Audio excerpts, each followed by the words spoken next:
ಐವರನ್ನ ಕೊಂದಿರುವಂತ ಅಪರಾಧಿಗೆ ಮರಣದಂಡನೆ ವಿಧಿಸಲಾಗಿದೆ. 9 ತಿಂಗಳ ಗರ್ಭಿಣಿ, 2 ಮಕ್ಕಳು, ತಾಯಿಯನ್ನ ಕೊಲೆ ಮಾಡಿದಂತ ಅಪರಾಧಿ ಆತ. ಕರುಣೆಯೂ ಇಲ್ಲದಂತೆ 5ರನ್ನ ಕೊಂದು ಹಾಕಿದ್ದ. ಆತನಿಗೆ ಜೀವಾವಧಿ ಮರಣದಂಡನೆ ಶಿಕ್ಷೆಯನ್ನು ವಿಧಿಸಿ ಕೋರ್ಟ್ ಆದೇಶ ಮಾಡಿದೆ. ಮಣಿಕಂಠ ಸ್ವಾಮಿ ಅಂತ ಹೇಳಿ ಅಪರಾಧಿ, ಮರಣದಂಡನೆಗೆ ಒಳಗಾದಂಥ ವ್ಯಕ್ತಿ. ಮೈಸೂರಿನ 5ನೇ ಹೆಚ್ಚುವರಿ ಜಿಲ್ಲಾ ನ್ಯಾಯಾಲಯ ಆದೇಶವನ್ನು ಕೊಟ್ಟಿದೆ. ಚಾಮೇಗೌಡನಹುಂಡಿ ಗ್ರಾಮದ ಮಣಿಕಂಠ ಸ್ವಾಮಿಗೆ ಶಿಕ್ಷೆಯಾಗಿದೆ. ಮೈಸೂರು ಜಿಲ್ಲೆಯ ಸರಗೂರು ತಾಲೂಕಿನ ಚಾಮೇಗೌಡನಹುಂಡಿ. ಹೆಂಡತಿಯ ಶೀಲ ಶಂಕೆ ಆತನಿಗಿತ್ತು. ಹೆಂಡತಿಯ ಶೀಲದ ಮೇಲೆ ಶಂಕೆ ಇತ್ತು. ಪ್ರತಿನಿತ್ಯವೂ ಕೂಡ ಗಲಾಟೆ ಮಾಡ್ತಾ ಇದ್ದ ಮಣಿಕಂಠ ಸ್ವಾಮಿ.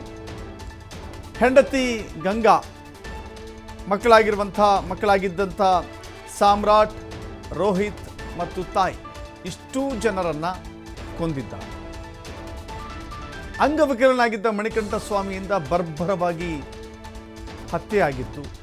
ಅದು ಕೂಡ ಎಲ್ಲರೂ ಮಲಗಿದ್ದಾಗ ತಾನು ಬಳಸ್ತಾ ಇದ್ದಂಥ ಅಂಗವಿಕಲ ಸಾಧನದಲ್ಲಿಯೇ ಹಲ್ಲೆ ಮಾಡಿ ಅವರನ್ನು ಕೊಲೆ ಮಾಡಿದ. ಪತ್ನಿಯ ಗರ್ಭದಲ್ಲಿದ್ದಂಥ ಮಗು ಸಾವಿಗೂ ಕೂಡ ಕಾರಣವಾಗಿದ್ದ ಮಣಿಕಂಠ ಸ್ವಾಮಿ. ಹೀಗಾಗಿ ಆ ಮಣಿಕಂಠ ಸ್ವಾಮಿಗೆ ಮರಣದಂಡನೆಯನ್ನು ವಿಧಿಸಲಾಗಿದೆ. ಡೆತ್ ಸೆಂಟೆನ್ಸ್ ಅಂತ ಹೇಳ್ತಾರೆ. ಸೊ ಮರಣದಂಡನೆಯನ್ನು ವಿಧಿಸಲಾಗಿದೆ. ಆತನ ಕ್ರೌರ್ಯಕ್ಕೆ ಇಡೀ ಕೋರ್ಟ್ ಇಷ್ಟು ದಿನಗಳ ಕಾಲ ವಾದ ಪ್ರತಿವಾದವನ್ನು ಆಲಿಸಿದ ನಂತರದಲ್ಲಿ ಕೋರ್ಟ್ ಈ ತೀರ್ಮಾನಕ್ಕೆ ಬಂದಿದೆ.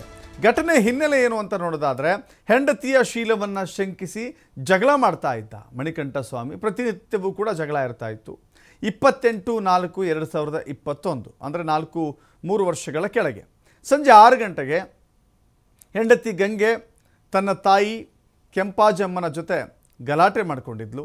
ನಂತರ ಅದೇ ದಿನ ರಾತ್ರಿ 9 ಗಂಟೆಗೆ ಮನೆಗೆ ಬಂದು ಮಧ್ಯರಾತ್ರಿ 12 ಗಂಟೆವರೆಗೆ TV ನೋಡ್ತಾ ಇದ್ದ ಮಣಿಕಂಠ.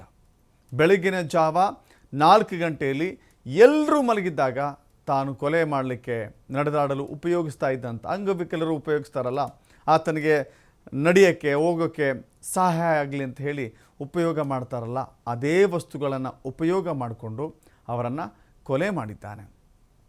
ಅಂಗವಿಕಲರ ಸಾಧನವಾದಂಥ ಕಬ್ಬಿಣದ ಊರುಗೋಲಿನಿಂದಲೇ ತಲೆ ಮುಖಕ್ಕೆ ಹೊಡೆದು ಮರ್ಡರ್ ಮಾಡಿದ್ದ.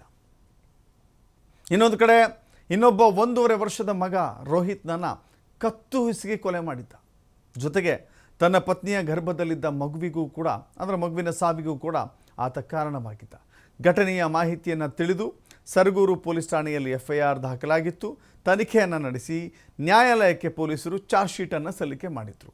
ಪೊಲೀಸರು ಸಲ್ಲಿಸಿದ್ದಂಥ ಚಾರ್ಜ್ ಶೀಟಿನ ಅನ್ವಯ ಆತನ ವಾದ ಪ್ರತಿವಾದ ಇಲ್ಲಿವರೆಗೂ ಕೂಡ ನಡೀತಾ ಇತ್ತು. ಮೈಸೂರಿನ 5ನೇ ಹೆಚ್ಚುವರಿ ಜಿಲ್ಲಾ ಮತ್ತು ಸೆಷನ್ಸ್ ಕೋರ್ಟ್ನಲ್ಲಿ ವಿಚಾರಣೆ ಆಯಿತು. ಕೊಲೆ ಮಾಡಿದ್ದು ಸಾಬೀತು ಅಂತ ಗೊತ್ತಾದ ಹಿನ್ನೆಲೆ ಮರಣದಂಡನೆ ವಿಧಿಸಿ ಕೋರ್ಟ್ ಆದೇಶವನ್ನು ಮಾಡಿದೆ. ಖಂಡಿತವಾಗೂ ಕೂಡ ಕೆಲವು ಕೇಸ್ಗಳಲ್ಲಿ ಕೊಡುವಂಥ ತೀರ್ಮಾನಗಳನ್ನು ನೋಡಿದ್ರೆ ಬೆಚ್ಚಿ ಬೀಳಿಸುವಂಥ ಪ್ರಕರಣಗಳಾಗಿರುತ್ತೆ. ನೋಡಿ, ಕೊಪ್ಪಳದ ಗಂಗಾವತಿ ತಾಲೂಕಿನ ಒಂದು ಗ್ರಾಮದ ಬಹುತೇಕ 98 ಜನರಿಗೂ ಕೂಡ ಹೇಗೆ ಶಿಕ್ಷೆ ಪ್ರಕಟ ಆಗಿತ್ತು, ಅದೇ ರೀತಿ ತುಮಕೂರಿನಲ್ಲೂ ಕೂಡ ಒಂದು ಹೀಗೆ ಶಿಕ್ಷೆಯನ್ನು ಪ್ರಕಟ ಮಾಡಿತ್ತು ಕೋರ್ಟ್. ಇದೀಗ ಮತ್ತೊಂದು ಅಂಥದ್ದೇ ಅಚ್ಚರಿಯ ತೀರ್ಪಿದು. ಆದರೆ ಆ ಕೊಲೆಯ ವೃತ್ತಾಂತವನ್ನು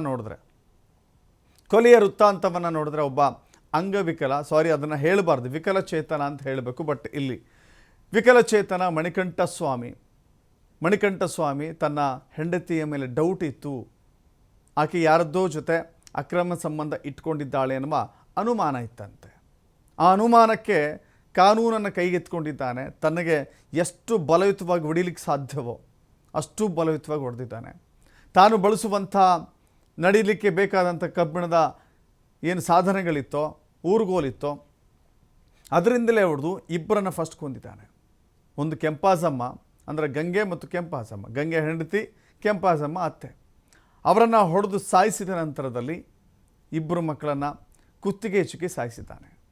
ಹೊಟ್ಟೆಯಲ್ಲಿ ಆಗತಾನೆ ಬೆಳೀತಾ ಇದ್ದಂಥ ಮಗು ಅದು ಹೊಟ್ಟೆಯಲ್ಲೇ ಸತ್ತು ಹೋಗಿದೆ. ಒಟ್ಟು ಇಲ್ಲಿ ಕೋರ್ಟ್ ಪರಿಗಣನೆ ಮಾಡಿದ್ದು 5ರನ್ನು ಕೊಲೆ ಮಾಡದಂತೆ ಅಂತ. ಹೊಟ್ಟೆಯೊಳಗಿರುವಂಥ ಭ್ರೂಣವನ್ನೂ ಕೂಡ ಕೊಲೆ ಮಾಡಿದ್ದಿದೆಯಲ್ಲ ಅದನ್ನೂ ಸೇರಿಸಿದಂತೆ ಭ್ರೂಣ ಹತ್ಯೆ ಮಹಾಪಾಪ. ಸೊ ಹೀಗಾಗಿ ಎಲ್ಲವನ್ನೂ ನೋಡಿ ಇದೀಗ ಕೋರ್ಟ್ ಒಂದು ತೀರ್ಮಾನಕ್ಕೆ ಬಂದಿದೆ. ಆತನಿಗೆ ಮರಣದಂಡನೆ ಶಿಕ್ಷೆಯನ್ನು ವಿಧಿಸಲಾಗಿದೆ. ಮೈಸೂರಿನ ಕೋರ್ಟ್ನಿಂದ ಈ ತೀರ್ಪು ಇವತ್ತು ಹೊರಬಿದ್ದಿದೆ.